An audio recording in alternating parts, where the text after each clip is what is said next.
Good evening. I want to thank everyone for joining in, giving up your evening to learn much more about housing strategies and affordable living situations.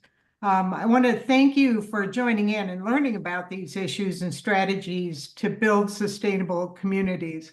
My name is Marcia Berry, and I am the president of the League of Women Voters of Metropolitan Phoenix. We are joined tonight by League members from across the state, friends, interested individuals, and people who have decision-making and legislative actions that they can take. The League is a nonpartisan, not-for-profit, grassroots organization whose mission is to empower voters and defend democracy through advocacy and education efforts such as this.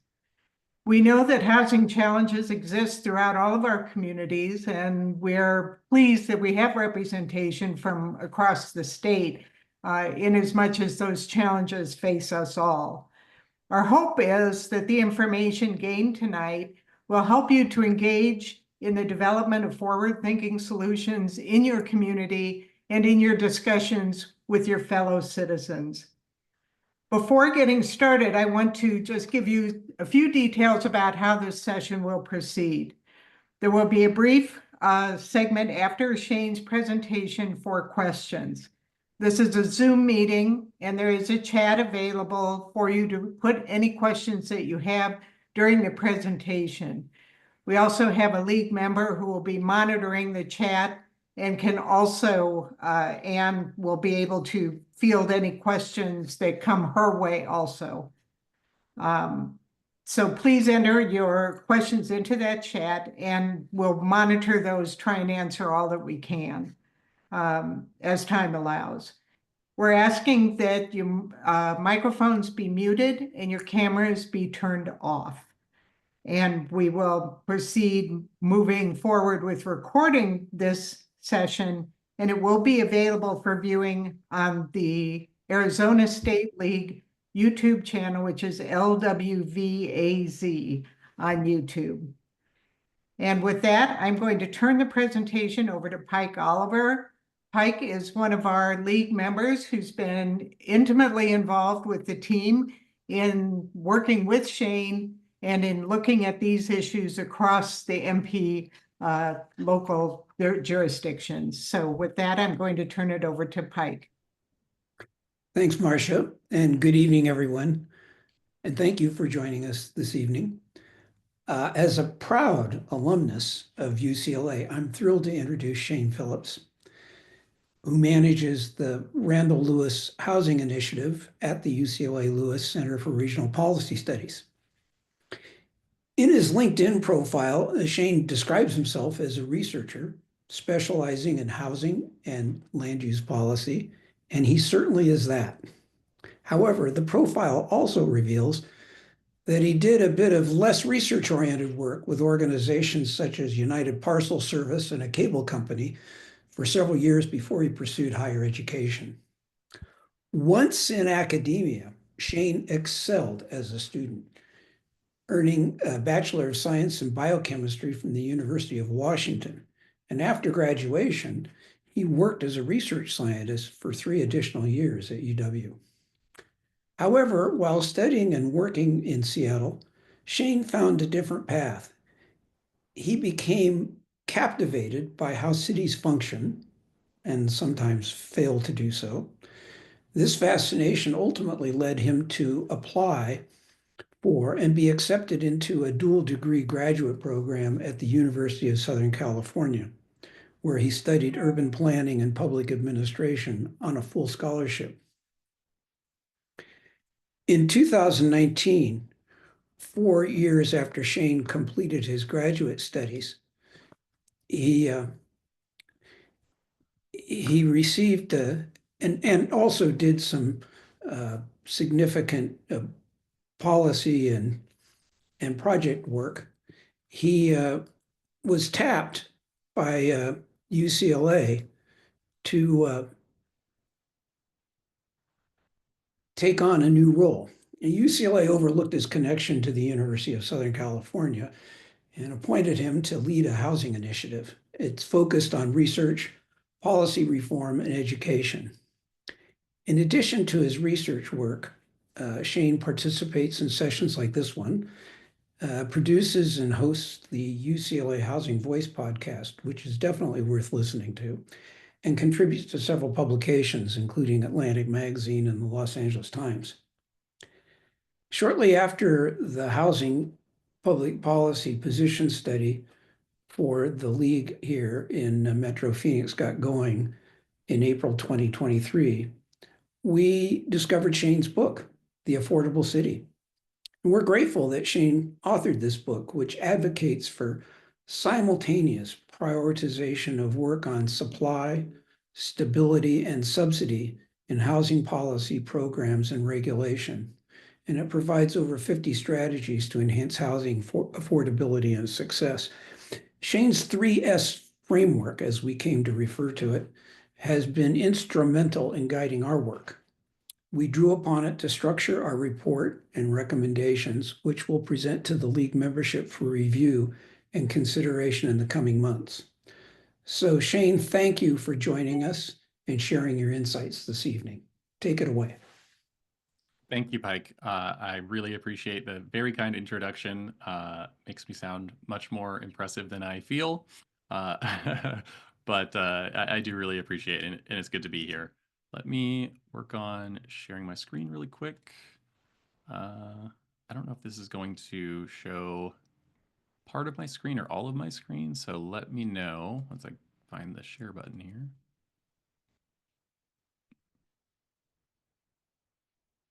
Okay, I think we're in good shape.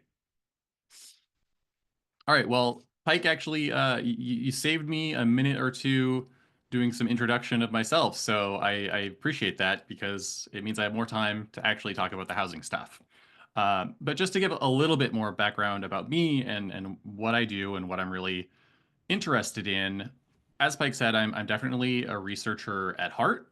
But what I'm really a lot more passionate about and have been for a long time is sharing knowledge with other people, people like yourselves who are, ideally in a position to use that knowledge to improve your communities and the lives of the people in them. So on that note, Pike mentioned this, but I did want to just, give a pitch for the UCLA Housing Voice podcast. This is our kind of flagship educational resource that we produce, and frankly, the probably the thing at my job that I enjoy working on the most. The Housing Voice podcast has been my biggest ongoing project for the past 4 years or so. But before that, it was my book, The Affordable City. I wrote The Affordable City as a sort of policy handbook for how to improve affordability, what to prioritize, what to avoid, case studies, all that kind of stuff. It features more than 50 policies, as Pike mentioned, in really bite-sized chapters, maybe 2 pages, 5 pages at a time. But as you can imagine, 50 policies, a few pages at a time is not exactly a compelling concept for a book. So while researching and writing all of this, I started thinking about how all of these policies fit together. And that's where I came up with these themes of supply, stability, and subsidy, the 3 S's. The book is partly an argument for why all 3 of these things should be a priority, and then it's partly a guide for how to do so. I'm guessing, because the League of Women Voters is not a housing organization, that many of you don't directly deal with housing policy or housing development in your day-to-day. But, I think if the results of this recent poll are any indication, I'm quite sure that housing affordability is increasingly on your radar personally or professionally or both. My hope here is to just give you a bit of a foundation or strengthen the foundation that you already have so that you can be more effective partners in this housing space, whatever your ambitions there might be. That could be getting more involved in policy reform or gaining some insight into how your work affects and intersects with housing affordability. Maybe it's changing how you think about housing the next time it's on your ballot or proposed in your neighborhood, or to help you talk to others about how we make things better. In many communities across the US, probably most at this point, housing is the most important issue to residents and voters. But that is a relatively recent development, and I think there's just a long way to go on the public's understanding of this issue. So if nothing else, I hope I can give you a few ideas or insights that help you communicate with your friends and neighbors, because as I will share at the very end today, I think that's the only way any of this is ever getting any better. First, though, I always feel it's important to talk about this at the beginning of a presentation to another state, and that is the elephant in the room of why, of all places, do you have someone from California here to talk to you about housing affordability? Obviously, we do not have the best track record. I think it's honestly fair to be skeptical. By some measures, Los Angeles is the least affordable metro area in America. So, is there really anything to learn from it or from someone whose work is based there? My short answer is that yes, I think there's actually a lot to learn from LA, but it's mostly as a cautionary tale. I am not here to tell you that Los Angeles has the answers you seek. I'm here to tell you not to be like Los Angeles. Learn from our mistakes and do not follow us down the same path. I do have a longer, maybe more sincere answer, which is LA's problems may seem very distant, like they have nothing to do with Arizona or with Phoenix, but they are a lot closer than you think. And maybe you're starting to feel that these last few years in particular. On the one hand, housing in LA is much more expensive. The median home in LA now costs just about $1 million. You have to earn more than $200,000 a year for that home to be considered affordable. That's a $7,000 a month mortgage and nearly $200,000 down payment. So, yes, the crisis is worse in California without question. On the other hand, the more I learn about and see of the rest of the country, the more I find that almost everyone is doing exactly what got Los Angeles where it is today. I see plans and zoning codes that were written in the 50s, 60s, and 70s that have barely been updated in the past 50 plus years. In the increasingly rare cases where housing is allowed at all, I see almost exclusively fiscally unsustainable and environmentally unsustainable sprawl, with lower cost housing types either illegal or effectively infeasible to build. I see communities that are betting their futures and their children's futures on the hope that if they don't plan for more residents, then more residents will not come. With precious few exceptions, I see the same indecision, delay, and inaction that has defined California, not just on housing, but in many ways. I also see the same results as the fruits of a growing economy are captured by our homes and land, and not really so much in the form of an improving quality of life. And as a part of that bargain, future generations are being impoverished.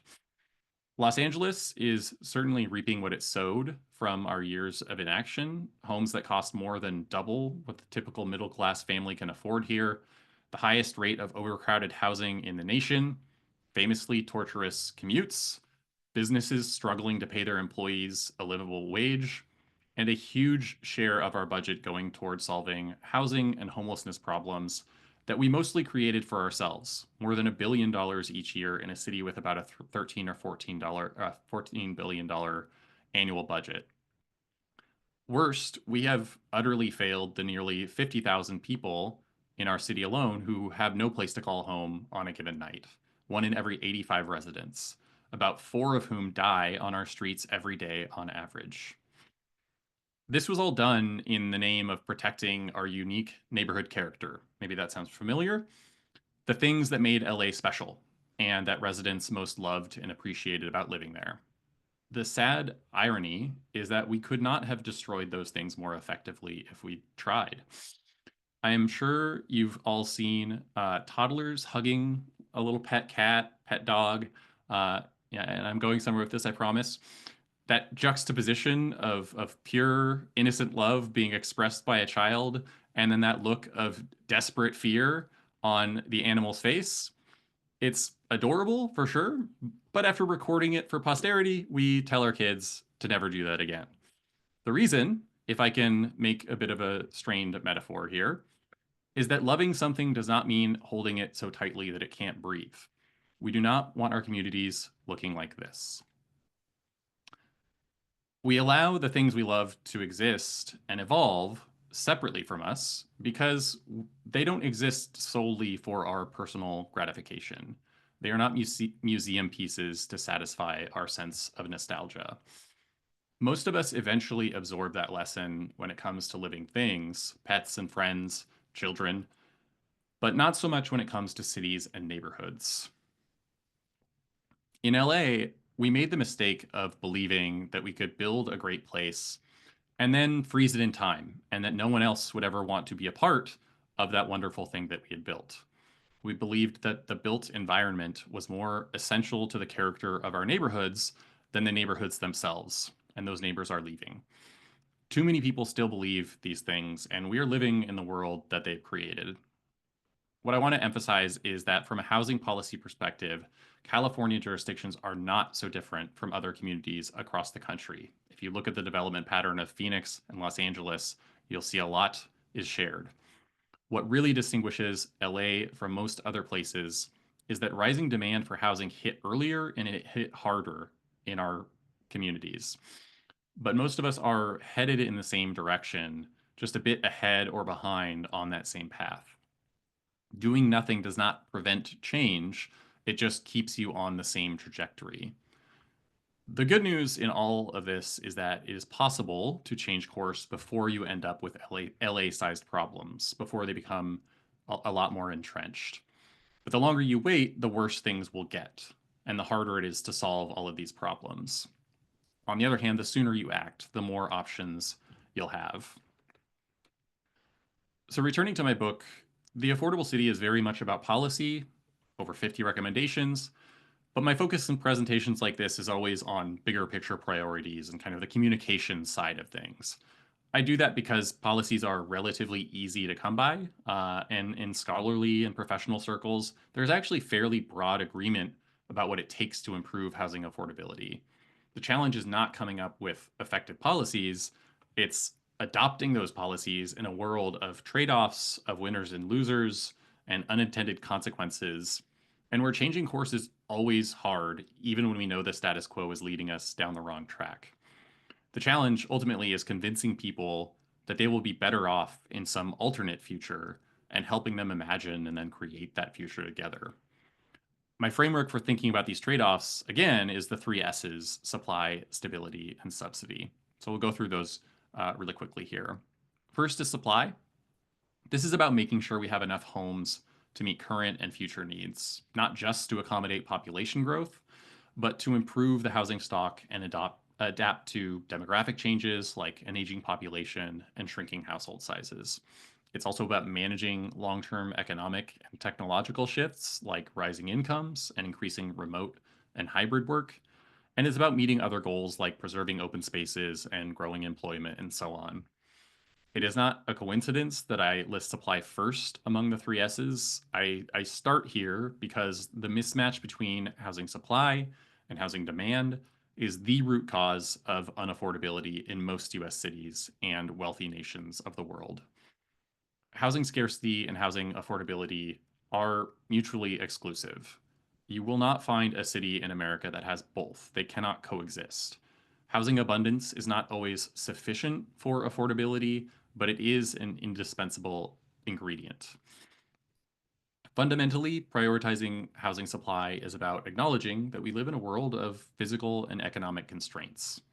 Physically, we just need the space. A growing, aging, and increasingly wealthy population requires a growing and improving stock of homes. The United States is an excessively unequal place, housing market included, but you cannot redistribute your way out of a shortage. If you want to reduce scarcity, then you have to build things. Related to that is the economic reality that homeowners and landlords gain power when housing is scarce, market power. That power comes at the expense of home buyers and renters, and ultimately out of the pockets of future generations. We have decades of empirical evidence linking greater housing supply to greater housing affordability, and conversely linking scarcity to faster rent and price growth.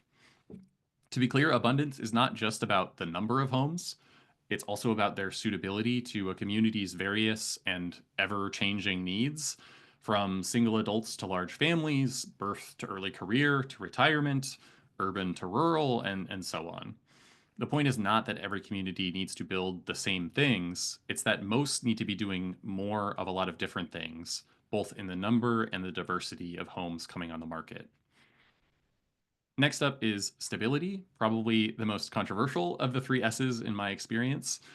As a goal, stability is about striving to ensure that when change comes to a community, it does not come at the expense of those with the least to lose. A rising tide does not, in fact, lift all boats. It's why the highest rates of homelessness are found in our nation's wealthiest cities, not its poorest. Stability is not about making museums of our neighborhoods or absolving people of responsibility if they don't pay their rent. It is about providing some measure of security and predictability for the people who do their part and follow basic rules.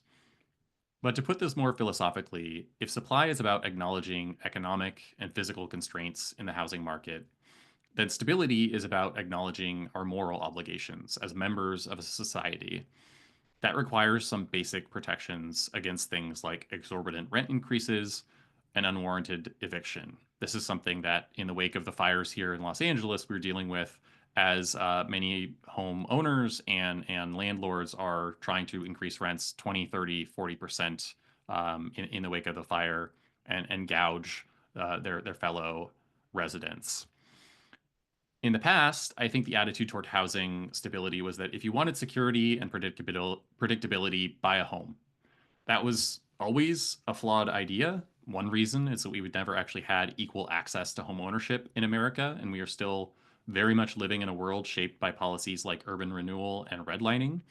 But even if you can put that aside, which you should not, just buy a home still is not the argument that it might have been 50 years ago, when homes cost 1 or 2 times the typical annual salary, often of a single breadwinner.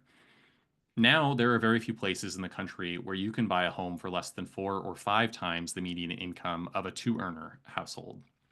In many cities, the ratio is 6 or 7 or 8 to 1 or more.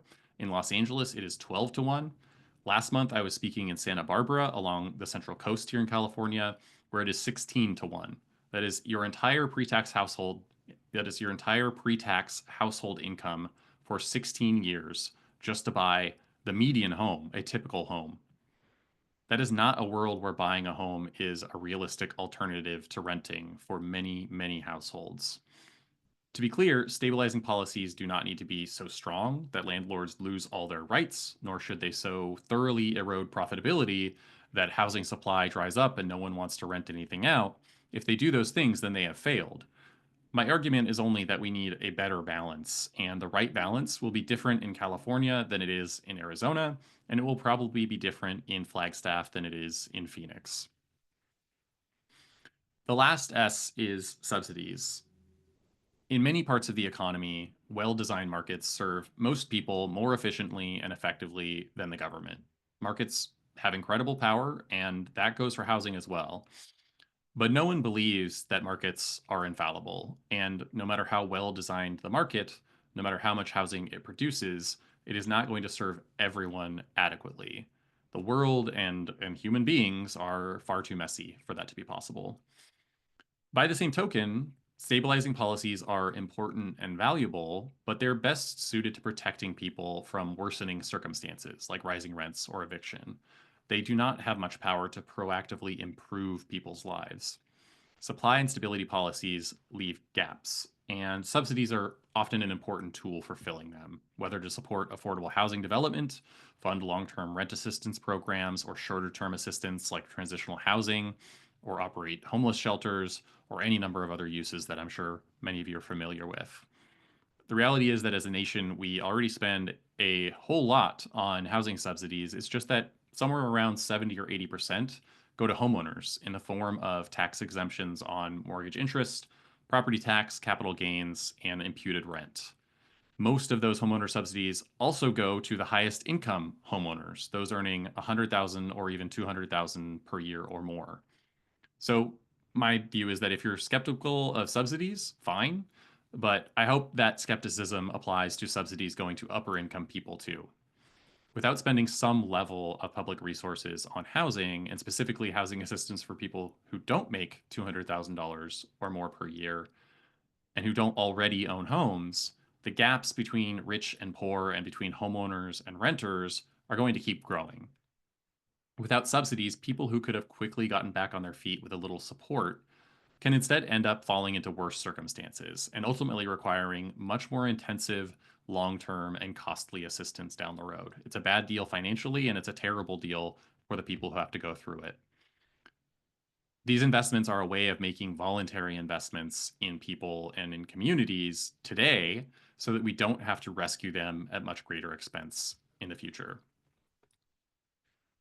To take a step back, I think, extremely simple insight underlying the three S's is that different people and different communities have different needs, and their needs change over time.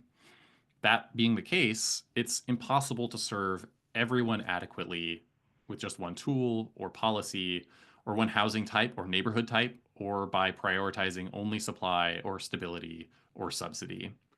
A new market rate building, apartment building, slows rent growth across the housing market, but it does not do anything for someone facing imminent eviction.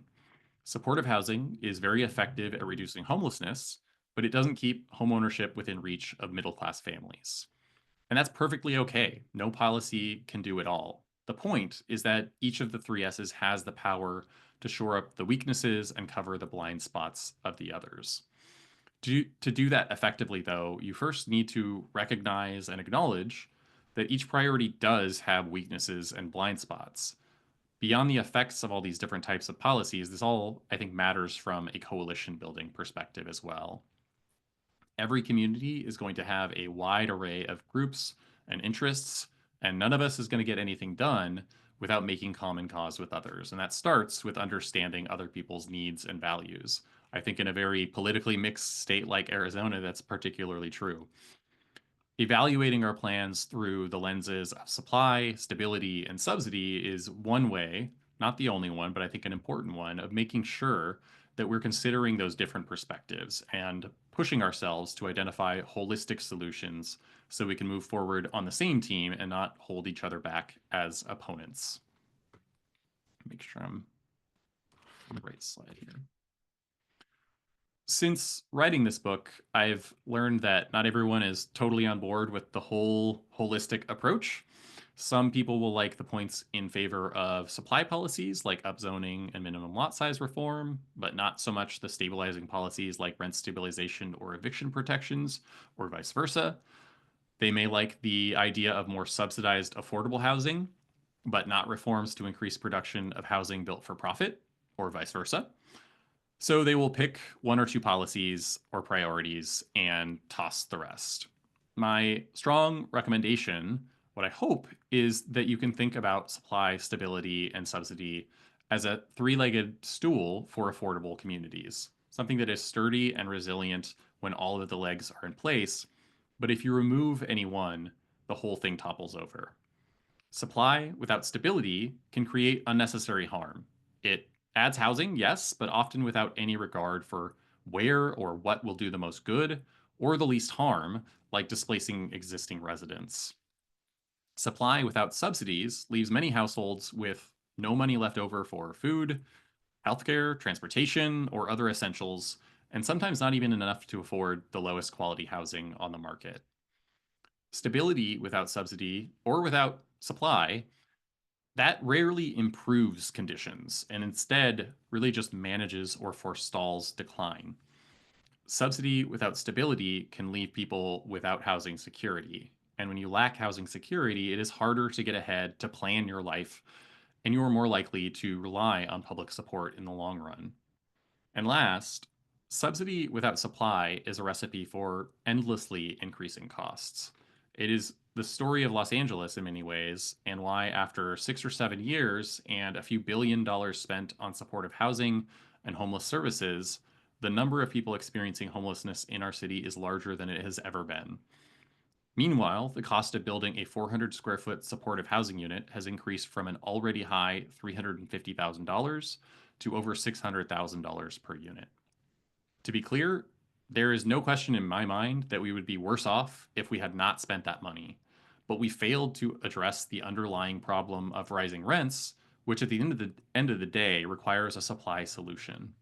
We're now helping more people out of homelessness each year than we ever have, and that is a great and important achievement, but the number becoming homeless each year is growing even faster. Rents and land values and construction costs kept growing out of control, and the money we spend buys us less each year. Supply stability and subsidy really just work a lot better together than apart. Among the three S's, supply is the one you really have the most control over locally. And frankly, it's the area you're most likely to get bipartisan support for reform at the state or federal level. And so I'm going to dig into this one a bit further. First, let's just get on the same page about the state of US housing supply over the last half century or so. This chart shows per capita housing production since about 1960. Even with the ups and downs of the economic cycle, you can see a very clear downward trend. This is annual per capita housing production in major metro areas across the country for two time periods, 1990 to 2007 in orange and 2008 to 2018 in green. And again, this is annual per capita, so don't worry that the time periods are different length. What it shows, though, is really striking. Every one of these metro areas built less housing in the decade following the global financial crisis than in the 18 years before it per year per capita. Cities with some of the highest demand, like LA and New York City, built barely any housing during either period, and that is part of why so many Californians, and New Yorkers probably too, are moving to Nevada and Texas and Montana and Arizona and North Carolina and Florida and so on. So, given my job, I genuinely do my best to accommodate different interpretations of research and be open minded. But I will say, within the world of housing research, there is almost nothing I can say with more confidence than that if you have two cities with similar demand, the one that builds more housing will end up more affordable. There is a very common belief that building homes attracts rich people, and those rich people moving in is what drives up the price of housing. I was just talking about California exporting a bunch of residents, so I absolutely understand why people jump to that conclusion. But just because it is understandable to think this does not mean that it is correct, and there is quite a lot of evidence that it's not. The reality is that all over the country, most of the people who move into new housing are from the same metro area where that housing was built. It is usually somewhere between 60 and 80%, and that percent is generally indistinguishable from the share who end up in older housing. The call is coming from inside the house. If new housing really was a magnet for people from other parts of the country, that would mean there are people out there searching on apartments.com or Redfin looking for new buildings to rent with absolutely no geographic preference whatsoever. Like, they don't care whether it's St. Louis or Provo or Tempe or Portland, and they don't care which of the 12 Portlands in the United States it is. Just as long as it was built in the last 3 years and has at least 10 units, I'm interested. I will grant that there are a lot of weirdos in this country, but that is the behavior of a very truly deranged person, and it is not how most people find their homes, wealthy or otherwise. What most of us actually do, what all of us, I think, should have the freedom to do, is we get a job or a college acceptance offer, or our family grows or shrinks or wants to be closer together or wants to be further apart, or we just decide that we want to live in a new city. Then we look for housing in that place. Most of us do not limit our search to newly built housing, and many of us don't even prefer it. Even if we do, we'll usually settle for older housing if new homes aren't available. That's why refusing to build new homes just exacerbates the problem. It doesn't change the fact that some subset of people wants to live in your city. The demand is there, and people will move as they please. When we build housing, it has the effect of pulling people out of older, more affordable units into the newer and better stock. This creates vacancies in those older units, building slack into the market and helping stabilize rents and home prices. When we don't build, that upward pull turns into a downward push. People with more resources crowd out those with fewer. Upper income households push middle income households into lower income neighborhoods, and the people already in those neighborhoods are pushed into overcrowded conditions or to other cities and towns, other states, or onto the street. We see this empirically in both the US and abroad in a new line of research into something called migration chains or moving chains. This research follows the moves of tens of thousands of people across a dozen metros in the case of the United States. Because most moves happen within a metro area, or more likely, sometimes within a region for smaller metros, that means that when someone moves into new housing, they're leaving behind a vacant home somewhere not that far away. And because most moves throughout people's lives are upward into something bigger and better, the homes they leave behind are almost always more affordable than the ones they're moving into. The same applies to whoever moves into that newly vacated unit. They are usually leaving behind something more affordable as well. Just to put some illustrative numbers to this, imagine a new market rate apartment opens up and rents for $2,000 a month. That's expensive in many markets, but household A recently got a promotion and can afford it, and so they move in and leave behind an apartment that no longer met their needs, which, let's say, they were renting for $1,600 per month. After the landlord touches it up and puts it back on the market, household B moves in. Their new rent is $1,600, maybe $1,650 or $1,700, and they leave behind a unit that was $1,300 per month. This is the second link in the moving chain. Jump ahead to the fifth move, and research shows that about half of the people moving as part of this chain earn below the city's median income, and almost a third have incomes in the bottom quintile. That's the poorest 20% of households. And this is the chart on the right. When all is said and done, 100 new, relatively expensive market rate units create vacancies in somewhere between 30 and 50 units of this much lower cost housing. Housing that is priced at levels that you could not build new without very significant subsidies. This directly benefits the people moving into those homes, those new homes, but by limiting landlords' power to raise their rents, it also benefits the much larger pool of tenants who decide to stay put. And it does so at no cost to the public, importantly. None of this is to say that market rate homes are a substitute for subsidized affordable housing. What it shows, though, is that the two are complementary, not competitors as they're so often framed. Market rate homes stabilize rents and prices and ensure a continuously improving housing stock. And by stabilizing prices, they also make subsidies go further, whether you spend a lot on them or just a little. One of my strongest convictions is that we need to move past this idea that you can incentivize only affordable housing production while discouraging or ignoring market rate housing. That we can only have affordable communities by building mostly subsidized affordable housing.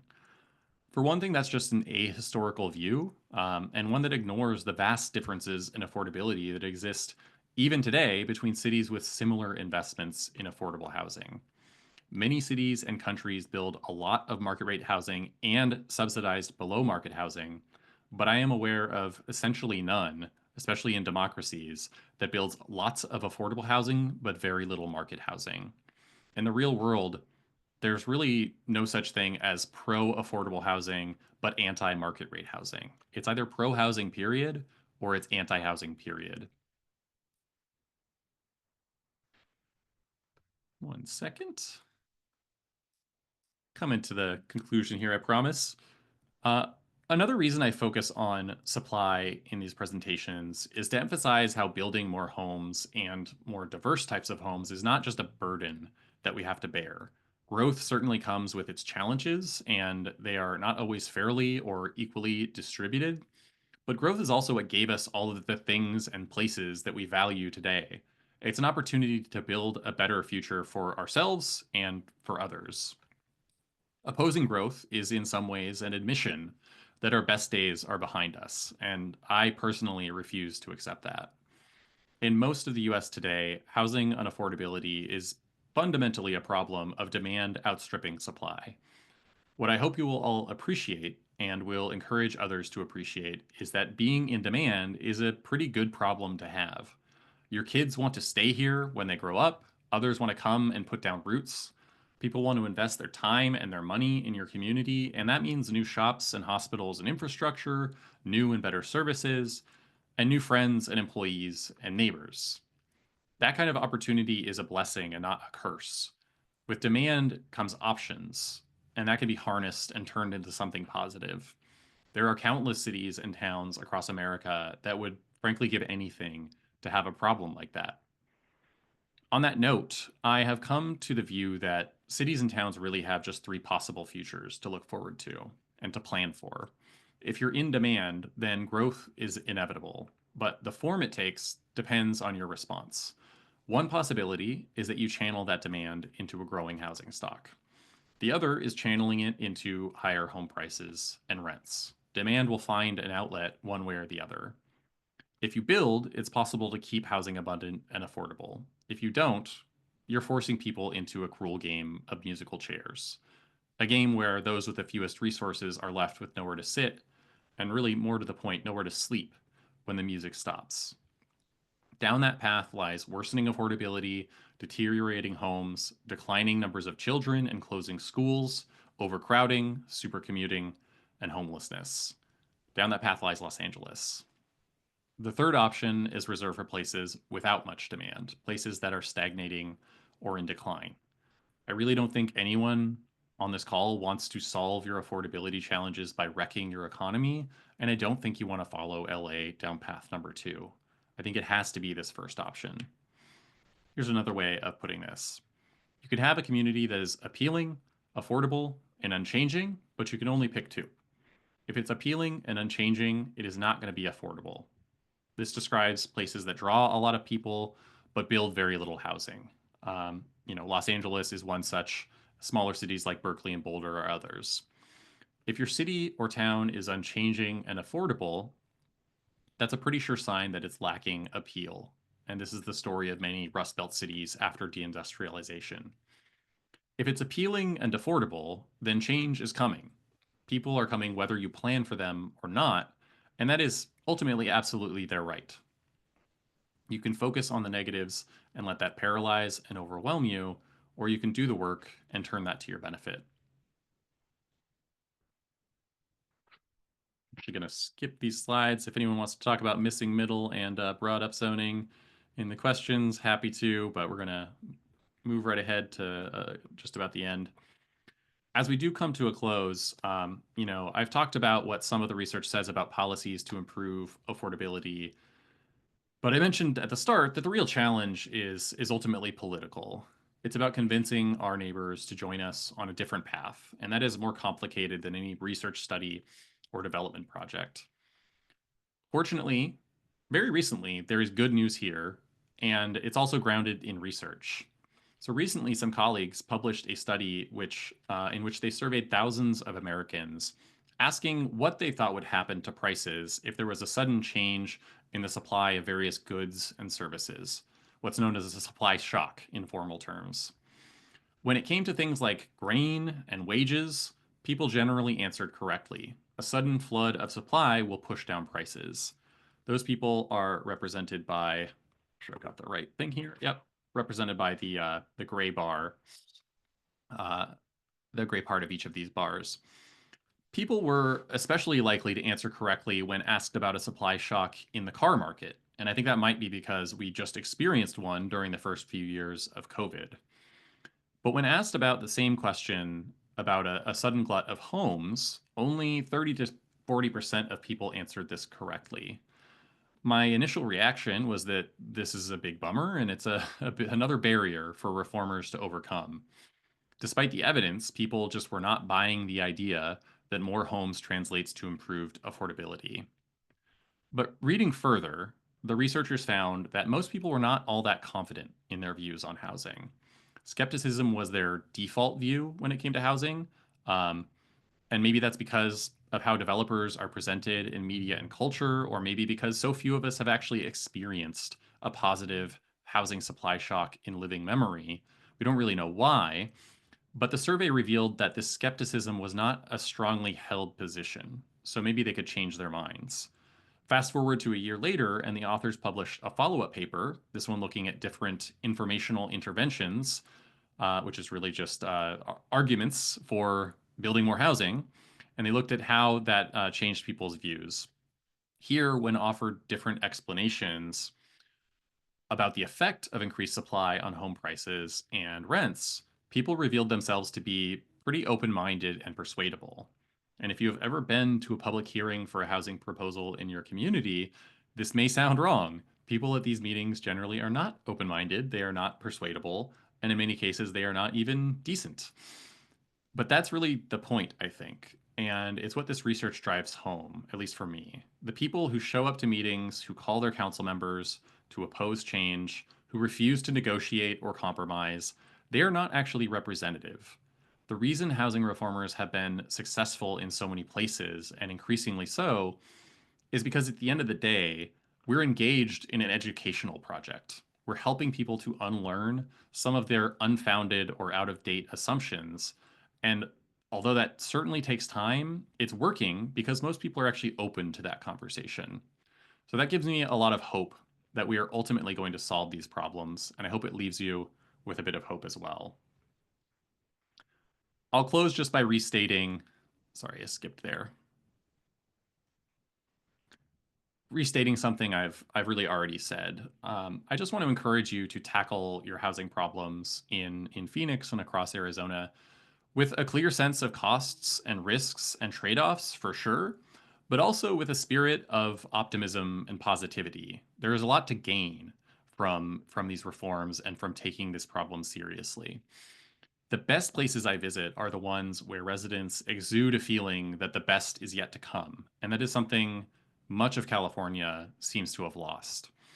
Every place has its problems and its warts, but if you're struggling with affordability, it means you've built the kind of community that others want to share and contribute to. And that is exactly what they're doing when they move there. So I would say embrace that and encourage your friends and neighbors to do the same. Our towns and cities are not so fragile that they will be ruined by more people. If you love where you live today, show your appreciation for it by ensuring its opportunities are not closed off to future generations. Let it change and welcome more people in the same way it welcomed you and the people who came before you. Thank you again for the invitation to speak with you all, and happy to answer some questions and maybe dig into the weeds a little bit.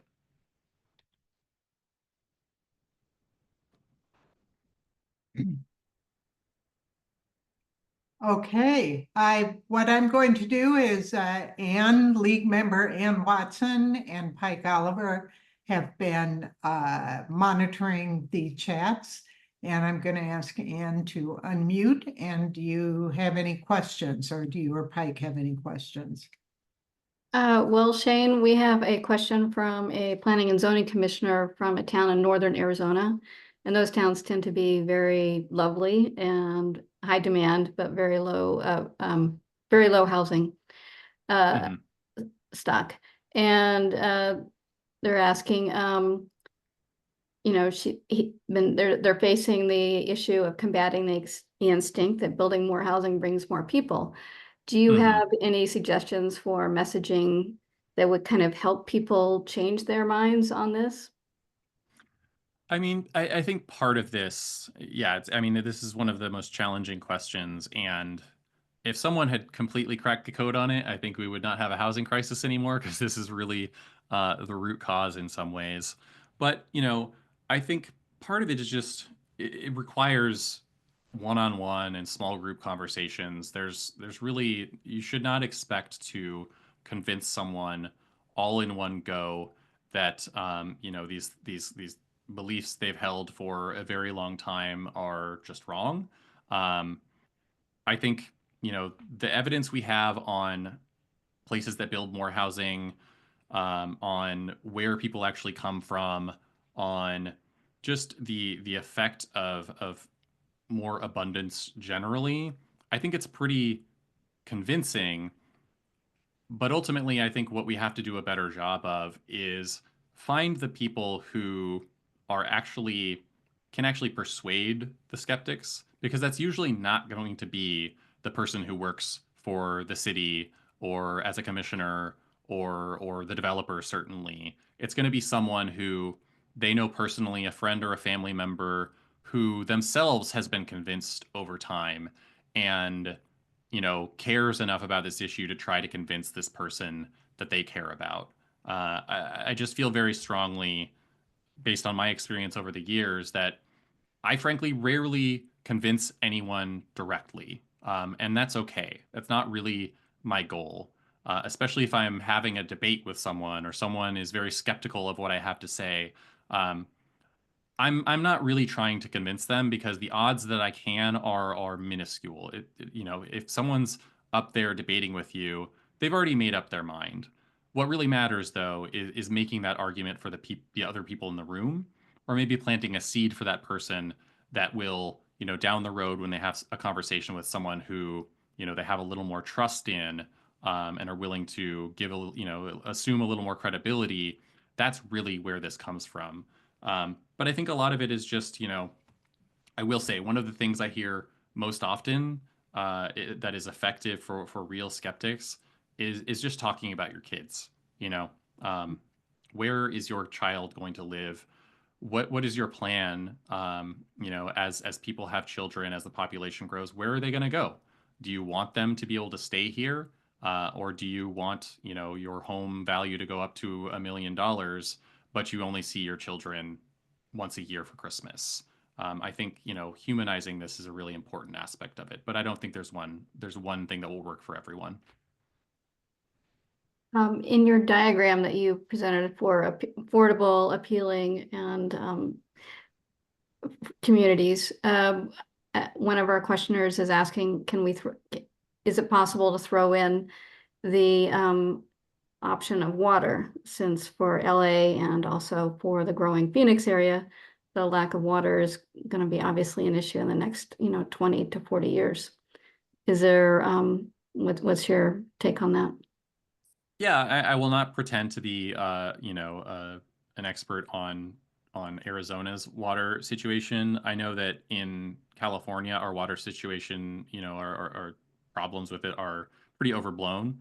I think it's actually more of a genuine problem in Arizona than it is in California. I will say, though, that since, let's say, I think Los Angeles's population in 1990 was 3 million people. Um, it is today 4 million people, and we use less water than we did in 1990.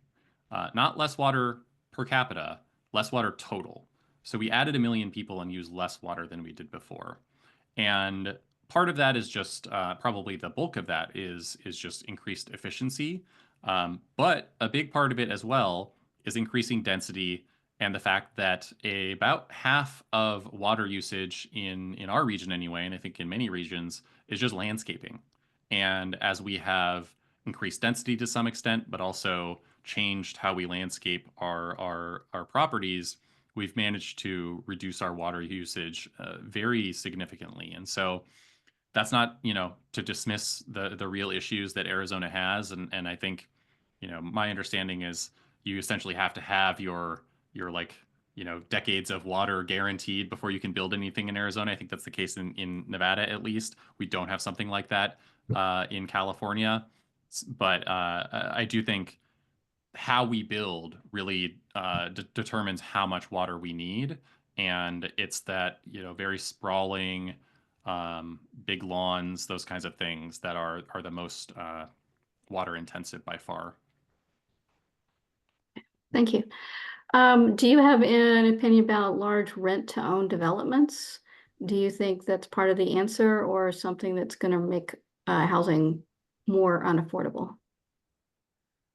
Yeah, I actually think that they're perfectly fine. I would not want it to be the only thing that we're building, but there's some evidence that that single-family rentals increase the diversity in a community, racially, ethnically, in terms of income. And because, some people who can't afford a single family home to buy can afford to rent and they want that lifestyle. And I think they should, have the option to pursue it. Uh, I think if I think part of why I'm pretty open to these models as well is just that, if a build to rent is the model that makes it possible for you to build a bunch of homes that are needed, that's great. But I suspect many of these homes are going to become owner occupied over time. They're not going to remain built to rent. They're not going to remain rentals forever. And so, if right now it happens to be more financially feasible to build to rent, a lot of them are going to be owner occupied in the end anyway. We do have one question saying, what do you think would be the most effective way to subsidies to stimulate a dramatic housing construction boom? Well, I think the ability for local governments to do this on their own is very, very limited. I think it's just at the end of the day, local governments can certainly bring some funds in to leverage state and federal funds, but it's going to have to be on the state and the federal government to spend a lot of the money for these kinds of things, because the cost is just so high. And even if the cost wasn't high, it's just, even if you were just loaning money and getting it paid back, only the federal government can operate a deficit. And so even the state, it would run out of money very quickly trying to loan too much out to build affordable housing. So I think it really has to come down to the federal government. I will say one thing that is pretty new. Most of the options out there are pretty straightforward, like the low-income housing tax credit and so forth.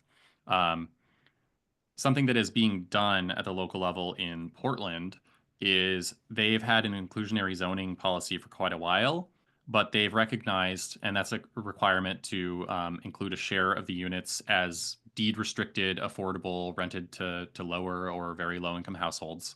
And I've written about this just last year at length, but the downside to these policies is they tend to decrease production overall. And so, you're getting some affordable units, but you're also getting fewer homes overall. So it's really a real challenging trade-off.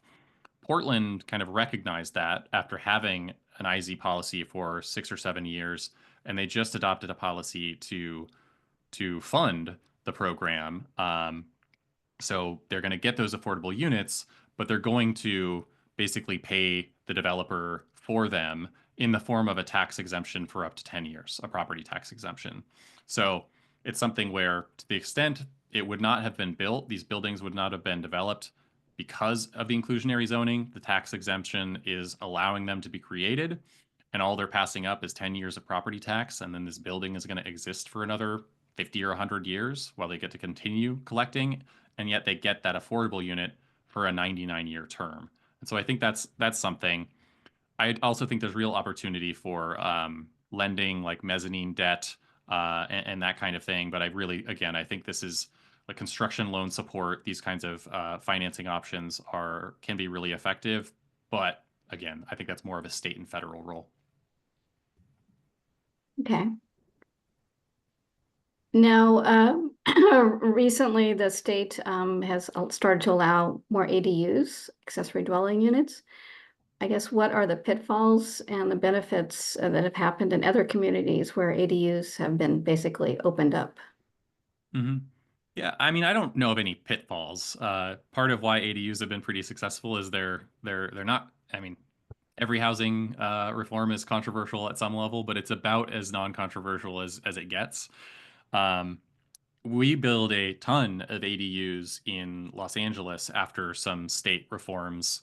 I mean, we've been passing ADU laws at the state level since 1982, and it wasn't until 2017 that they actually stuck and started producing a meaningful number of homes across the state. But we went in Los Angeles from building under 100 ADUs in 2016 to over 1,000 the next year, and we're building over 5,000 per year now. And, this isn't a city with 1.5 million homes, so it's not, changing the landscape. But I think that's true everywhere. Most properties are not going to build ADUs probably ever. Certainly the ones that do, it's going to be, a trickle year after year. I think, I think the main thing I learned from ADUs, which maybe I knew, but it was nice to get the confirmation, is that the smaller the project, the more simple you have to make the development process. It may make sense. I don't think it's always necessary, and there are still downsides, but it may make sense at some level to have a pretty, intensive process, and maybe various fees and so forth, and utility improvements and that kind of thing are necessary for a 200-unit apartment or condo building. Maybe that's just part of the game. And only the very well capitalized and experienced developers are going to be able to build something like that.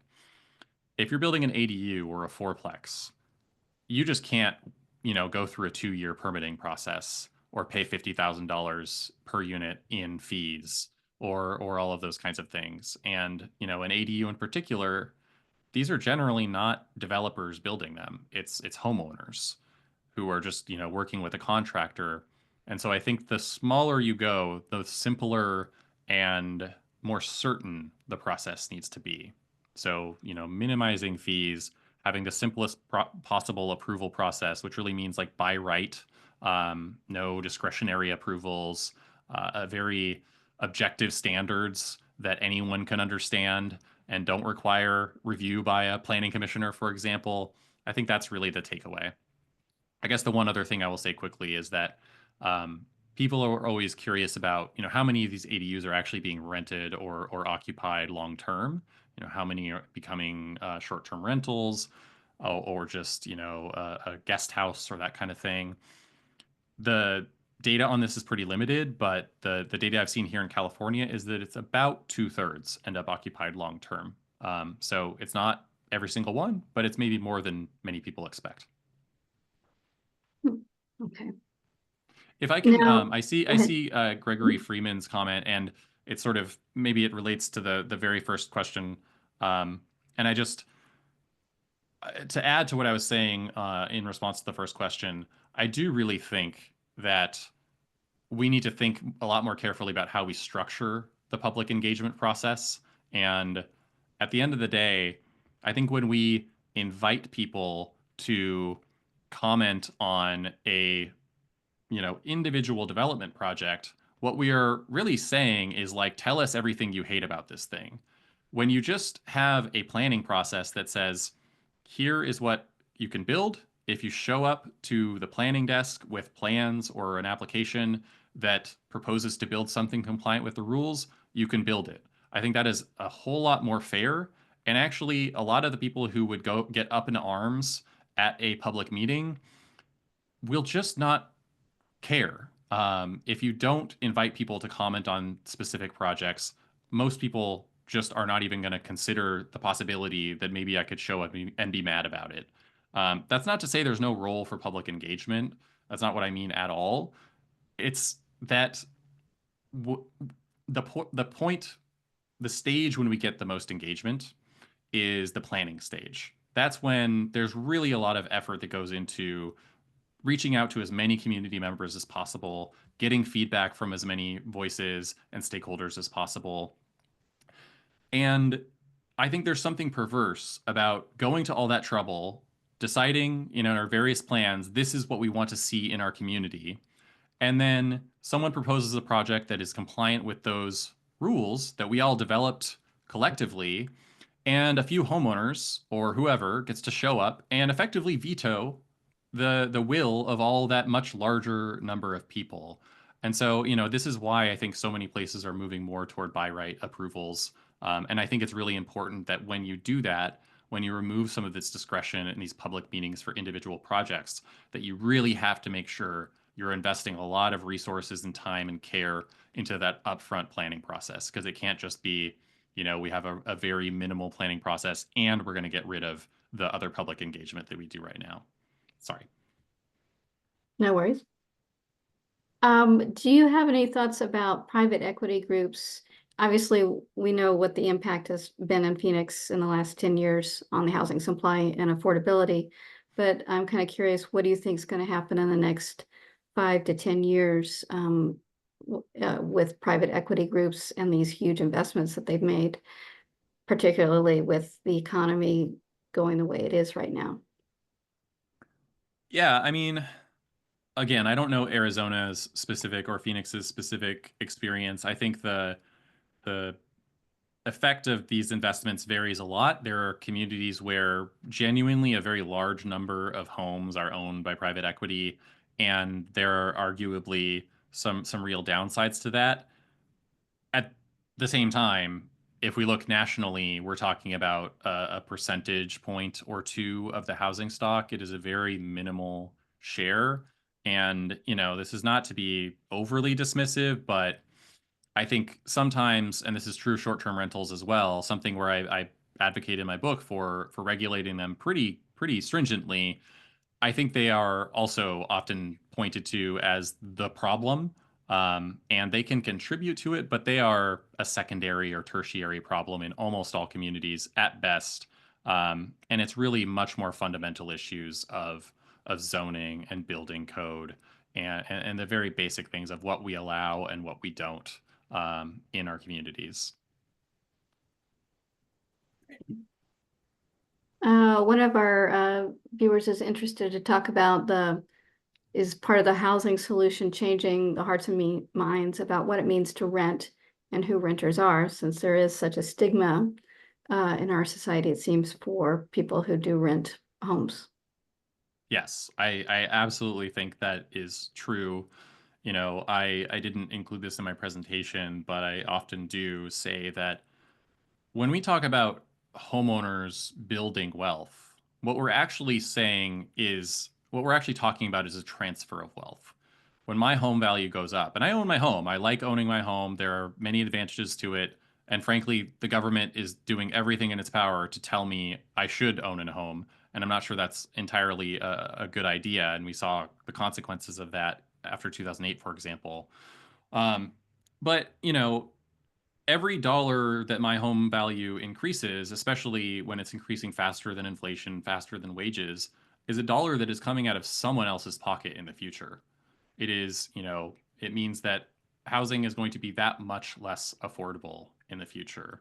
And it's not to say that all home value appreciation is bad, certainly not to say that home ownership is bad, but I think this focus on home ownership has real downsides, and frankly pushes a lot of people who maybe can afford home ownership, but it's actually not the right thing for them, either because maybe they're going to move soon, or it's a volatile market, or who knows why. But the other, side of that, as you say, is renters, and accepting that, these are just people. This idea that renters are, quote unquote transient, that they're criminals or something. Often it gets really ugly pretty quickly, and the evidence for this is just not there. Brian McCabe has a very good book called No Place Like Home that looks at civic participation and voting behavior and volunteering and all these kinds of things for homeowners and renters. And you'll hear all the time about how homeowners, do all of these kind of pro-social activities at much higher rates. And that is true. But when you control for the amount of time someone has lived in their home, a lot of those differences go away.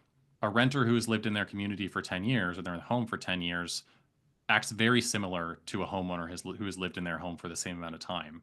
The problem, certainly renters are more transient than homeowners generally, in part because they're free to be. A lot of homeowners are kind of stuck in place. They're not staying necessarily because they want to, but because it's very expensive to move. But a lot of renters would like to stay where they're at, but because they have so few protections, and this is why I emphasize stability, they are unable to stay in their community. And so, we blame them for not participating as much at the same time as we are providing them with no protections to make sure they can stay in that community, and that the, effort they put into becoming a member of that community and really participating is not kind of wasted in the end when they get evicted or their rent rises to a point where they just can no longer stay. Okay, I think in an effort to be respectful of everyone's time, we're going to go ahead and wrap this up. Want to remind everyone that this session is being recorded.